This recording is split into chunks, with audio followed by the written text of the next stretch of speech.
मेरे बाबा के सभी मीठे मीठे बच्चों को इस निमित्त का नमस्ते। आज की मुरली से बाबा ने जो मोतियां लुटाई हैं उसे सभी मीठे मीठे बच्चों ने अपने संस्कार अनुसार, अपने स्वस्थिति और परिस्थिति अनुसार मोतियां तो चुन ली है ना। चलिए अब आगे अपने पुरुषार्थ को तीव्र करने के लिए, तीव्र पुरुषार्थी बनने के लिए और बुद्धि रूपी कलश को ज्ञान रूपी माखन से भरने के लिए शुरू करते हैं मुरली का मंथन। आज की मुरली में, अव्यक्त मुरली में बाबा हमें त्रिमूर्ति संबंध से देख रहे हैं। बाबा कहते हैं कि सबसे पहला और प्यारा संबंध है प्राप्तियों के मालिक, हम वारिस हैं। बाबा जो हमें अलौकिक धन संपदा दे रहे हैं उसके हम वारिस हैं। दूसरा है कि हम ईश्वरीय विद्यार्थी हैं, हम वो सौभाग्यशाली बच्चे हैं जो सीधे सीधे परमपिता परमात्मा से पढ़ रहे हैं। और तीसरा है कि हम बाबा के कदम पर कदम रखते हुए, अनुसरण करते हुए सद्गुरु के प्यारे हैं। और बाबा पूछते हैं कि ये तीनों है ना। इसके बाद बाबा बोलते हैं कि यही त्रिमूर्ति का मतलब ये जो संबंध हुआ ना, ये तीन संबंध से जो बाबा देख रहे हैं यही त्रिमूर्ति का को दर्शाता है। और ये त्रिमूर्ति क्या है? एक हुए परमपिता परमात्मा जो ब्रह्मा बाबा द्वारा हम ब्राह्मणों की रचना करते हैं। तो यही बाबा कह रहे हैं कि यही है त्रिमूर्ति का रहस्य, कि बाबा जो ज्ञान, जो बातें बतलाते हैं, जो ज्ञान का सूर्य हमें बना रहे हैं। बाबा कहते हैं कि तुम दीपक तो नहीं हो ना। दीपक के साथ क्या समस्या है कि उसके बारे में कहा जाता है कि चिराग जले अंधेरा, दीपक के नीचे अंधेरा होता है। लेकिन बाबा हमें ज्ञान सूर्य बना रहे हैं। मतलब इस हमारे चारों ओर और हमारे भीतर अंधकार हो सकता है, फिर क्या? तो ये चीज को हमें खुद से जांचना है। बाबा वही कह रहे हैं कि ये जो तीन संबंध बाबा हमें बतला रहे हैं, ये तीनों संबंधों में हम हैं या फिर कहीं कहीं हम हिल डुल जाते हैं। तो इसको समझने के लिए बहुत ही एक छोटा सा इस निमित्त के पास उदाहरण है कि बाबा कहते हैं कि कुछ बच्चे क्या करते हैं कि बार बार मतलब प्रतिज्ञा करते हैं और फिर छोड़ते हैं। मुंह से प्रतिज्ञा करते हैं, हम ये नहीं करेंगे, हम वो नहीं करेंगे, वैसे नहीं करेंगे, वैसे नहीं करेंगे, हम ज्यादा क्रोध नहीं करेंगे, और भी बहुत तरह की बातें अपने अपने निजी जीवन में सब देखते हैं और फिर उसको तोड़ देते हैं। क्या होता है? परिस्थिति आई तो कहते हैं, बाबा से कह देते हैं, जब कोई बाबा ब्रह्मा बाबा सामने होंगे तो उनके सामने कह देते हैं कि जानते हैं आप वहां रहते हैं ना तो आपको भी गुस्सा जाता, हम नहीं कर रहे थे गुस्सा, वो हमको गुस्सा दिला दिया। इतना सुनने पर हमें लगेगा कितना ऐसा बात बोल रहा है, लेकिन जब वास्तविकता में हम सही में जब हम भी वहां रहेंगे तो होगा। ब्रह्मा बाबा तो नहीं, लेकिन अभी हम और कोई भी ब्राह्मण बच्चे अगर वहां होंगे जो बहुत अभी तक पक्के नहीं हो पाए हैं, वो सचमुच में वहां फिर वो भी गुस्सा करेंगे उन परिस्थितियों में। और हम अपने दैनिक जीवन में देख भी रहे हैं, हम रोज प्रतिज्ञा करते भी रहे, मतलब सोचते हैं कि नहीं करेंगे और फिर करते हैं। तो ये जो हो रहा है ना, ये बाबा कह रहे हैं, इससे बाबा के पास फाइल भरते जा रही है। रोज प्रतिज्ञा करते हैं, तोड़ते हैं, करते हैं, जो करते हैं तो एक फाइल, एक कागज उसमें ऐड हो जाता है कि हाँ हम नहीं करेंगे, फिर होता है तो कैंसिल हो जाता है। तो इस तरह से फाइल मोटी होती जा रही, भरते जा रही है। बाबा कह रहे हैं फाइलें भरती जानी है या फाइनल करना है, बात खत्म करनी है, पूरी तरह से रावण को छोड़ना है। क्योंकि जो क्रोध है या कोई भी जो विकार है, खास करके क्रोध को तो ऐसा सामाजिक रूप दे दिए हैं हम लोगों ने कि उसको अपने जीवन में इतना अहम हिस्सा मान लिए हैं कि बाबा कहते हैं उसका बड़े क्रोध को तो हटा दिया, कोई बड़ा चीज के लिए हटा दी, लेकिन उसके बच्चे प्यारे लगते हैं। बच्चे सबके प्यारे लगते हैं, क्रोध के भी बच्चे पाले जा रहे हैं, उसको पास में रखे हुए। अरे थोड़ा बहुत तो गुस्सा करना पड़ता है, थोड़ा सा नहीं डपट के बोलेंगे तो काम नहीं होगा। क्यों नहीं होगा? कैसे नहीं होगा? क्रोध को पूरा त्यागना है, तभी बाबा के प्यारे बच्चे बन पाएंगे, कदम पर कदम रखकर चलने वाले बच्चे बन पाएंगे। इसके लिए आज इस निमित्त के पास एक छोटा सा उदाहरण है। उदाहरण ऐसा है कि इसको हो सकता है सभी लोग नहीं समझ पाए, लेकिन फिर भी थोड़ा सा समझने की कोशिश करेंगे तो शायद समझ में जा जाए गाड़ी जो होती है, जो हम लोग रोड पर गाड़ी चलाते हैं, उसमें आजकल सुनते होंगे, जो भी थोड़ा सा गाड़ियों के प्रति रुचि रखते होंगे उनको ध्यान होगा कि आजकल कार जो होते हैं 4 व्हीलर्स, उसमें एबीएस टेक्नोलॉजी आता है, एंटी ब्रेकिंग सिस्टम। ये एबीएस टेक्नोलॉजी जो है, इसमें क्या होता है कि आप एक बार ब्रेक दबाते हैं और गाड़ी मतलब रुकती ही रुकती है। पहले ऐसा नहीं होता था। तो जो पुराने ड्राइवर हैं, जो पहले गाड़ी चलाते थे, जो आजकल की नई टेक्निक आने के पहले के समय से गाड़ी चला रहे हैं, वो कहते थे कि उसको उसमें नाम देते थे पंपिंग ब्रेक। ब्रेक जब लगानी हो, जब बहुत जल्दी गाड़ी रोकना हो, तो 2-3 बार पैर छोड़ छोड़ के ब्रेक लगाने से ज्यादा सटीक ब्रेक लगता है और गाड़ी एकदम से रुकती ही है। और उसी चीज को अब टेक्निकल तरीके से ऐसा लगा दिया गया है कि हमें पैर सिर्फ एक ही बार दबाना है। वो अंदर मशीनरी कुछ ऐसा काम करती है कि बार बार ब्रेक छोड़ती है, लगाती है, छोड़ती है, लगाती है, और फिर फाइनली गाड़ी रुक जाती है।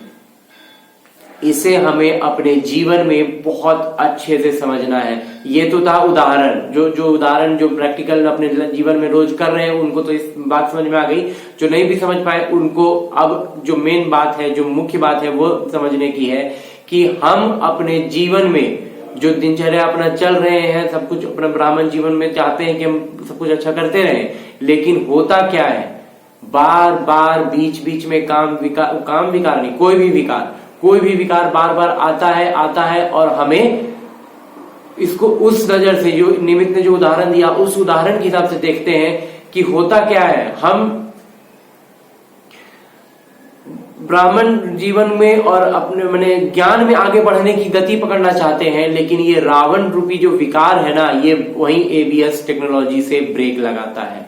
ये थोड़ा सा विकार डालता है, छोड़ देता है, फिर हम थोड़ा सा पुरुषार्थ, हमें लगता है कि हाँ हम अब अच्छे हो गए, हम अच्छा करने लग गए, फिर वो थोड़ा सा विकार देता है, विकार के पास विकार को हमारे पास लाके देता है, अलग अलग रूप बदल के सब कुछ करके लाके देता है, और हम फिर उसमें उलझते हैं। तो वो बार बार छोड़ता है, बार बार हमें ज्ञान में थोड़ा सा वही छोड़ देता है, मतलब ब्रेक हटा देते हैं, तो लगता है कि गाड़ी तो आगे बढ़ेगी, लेकिन वास्तविकता में गाड़ी आगे बढ़ती नहीं है। वो वहां नया ईंधन तो मिल नहीं पाता है, तो वो रुकता ही है। लेकिन छोड़ने से लगता है कि हाँ हम इस विकार से हट गए, हम आगे बढ़ेंगे, और फिर वो विकार क्या करता है, थोड़े समय के लिए छोड़ने के बाद फिर विकार आता है और हम फिर उसमें उलझते हैं। और इस तरह से जब 3, 4, 5, 6, 10 बार रिपीट होता है, बार बार वो छोड़ता है, लगाता है, छोड़ता है, लगाता है, तो मैंने फाइनली हम रुक जाते हैं। हमारा विकास, हमारा अलौकिक जीवन, हमारा आध्यात्मिक जीवन रुक जाता है। इसमें समझने की और करने की जो चीज है वो है बस इस बुद्धि को उलटने की। ये अभी तक हम लोग रावण के चंगुल में फंसे हुए हैं। रावण अपनी मर्जी से हमें थोड़ा विकार देता है, फिर बोलता है जाओ थोड़ा ज्ञान ले लो, फिर थोड़ा सा ज्ञान लेके आते हैं, फिर थोड़ा विकार दे देता है, और हम इस उसके एंटी ब्रेकिंग सिस्टम में हम उसको समझ नहीं पाते हैं, और हम जाकर के पूरी तरह से अपने अलौकिक विकास को, अपने आध्यात्मिक जीवन को, अपने बाबा के प्रति प्यार को हम छूट जाता है, और हम पूरी तरह से, कई बाबा कहते हैं ना, कई बच्चे तो पूरे ही छूट जाते हैं, वो यही होता है। अब हमें करना क्या है, हमें जस्ट इसको पूरी तरह से इस बात को उलट देना है। अब तक रावण हमारे साथ ये करते आया था, अब हम रावण के साथ यही करेंगे।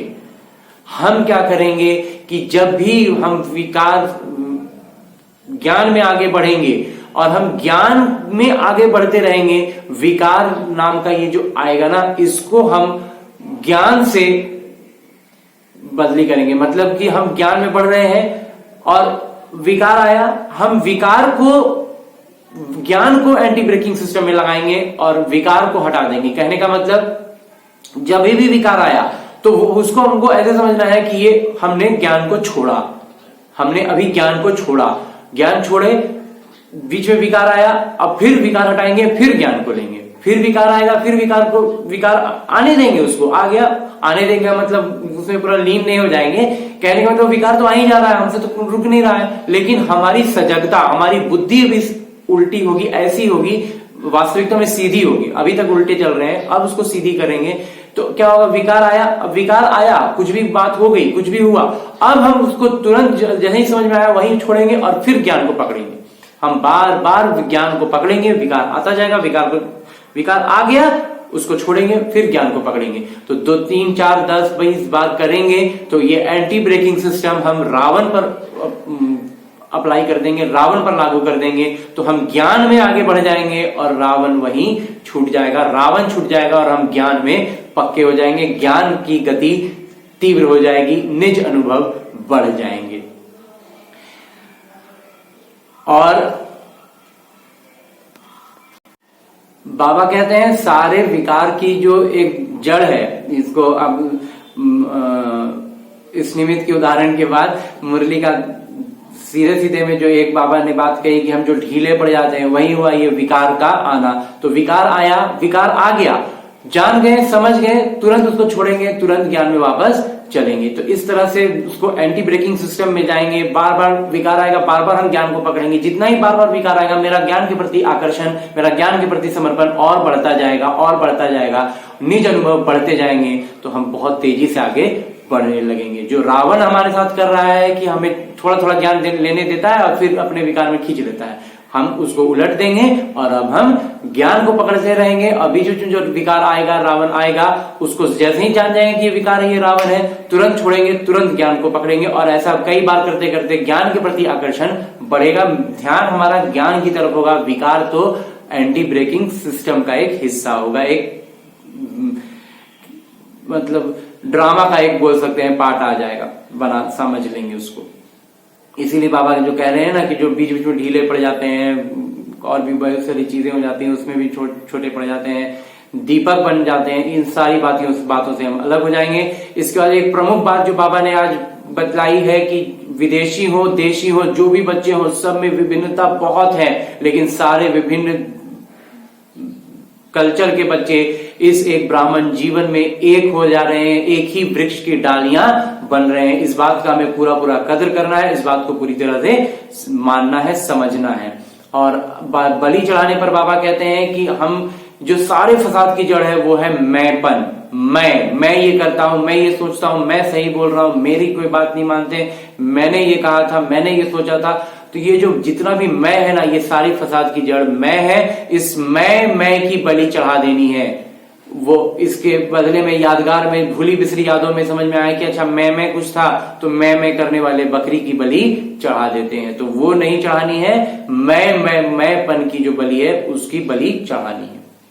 और अंत में वरदान देते हुए बाबा कह रहे हैं कि ज्ञान, गुण और शक्ति रूपी खजानों द्वारा संपन्नता का अनुभव करने वाले संपत्तिवान भव। कभी भी कोई चीज को मांगने की इच्छा ही नहीं हो, लौकिक चीज के प्रति तो कुछ मतलब रहना ही नहीं चाहिए कि ये चाहिए, वो चाहिए, ऐसे होना चाहिए, वैसे होना चाहिए। बिल्कुल ये स्वाभाविक रूप से जब खत्म होगा तब होगा। करना पड़े, मजबूरी आ गई तो फिर बात वहीं खत्म हो जाती है। और इसीलिए बाबा ने भी कहा है मन से प्रतिज्ञा करनी है, बाबा से प्रतिज्ञा करनी है। मुंह से प्रतिज्ञा कर करके कोई फायदा नहीं है, सिर्फ फाइलों में कागजें भर रही हैं बाबा की। अच्छा, आज की मुरली से इस निमित्त द्वारा इतना ही मंथन। बाकी बाबा की मोहब्बत में लवलीन रहने से मेहनत का अनुभव नहीं होगा। सबसे प्रमुख है बाबा के प्यार में पड़ जाना। प्यार में पड़ जाएंगे फिर कुछ करना नहीं है, सब होता जाएगा। अच्छा, मुरली मंथन से इस निमित्त द्वारा ये था थोड़ा सा माखन। ओम शांति। मेरे बाबा के सभी मीठे मीठे बच्चे उठते बैठते चलते फिरते काम करते सोते जागते करते रहे मुरली का मंथन। बढ़ेगा बुद्धि रूपी कलश में ज्ञान रूपी माखन। छटेंगे विकार, होगा विकास, बढ़ेगा पुरुषार्थ, होंगे कई निज अनुभव, सहज होगी बाबा की याद, रहेगा अगली मुरली का इंतजार। तब तक सदा है सर्वदा है मेरे बाबा का प्यार। ओम शांति।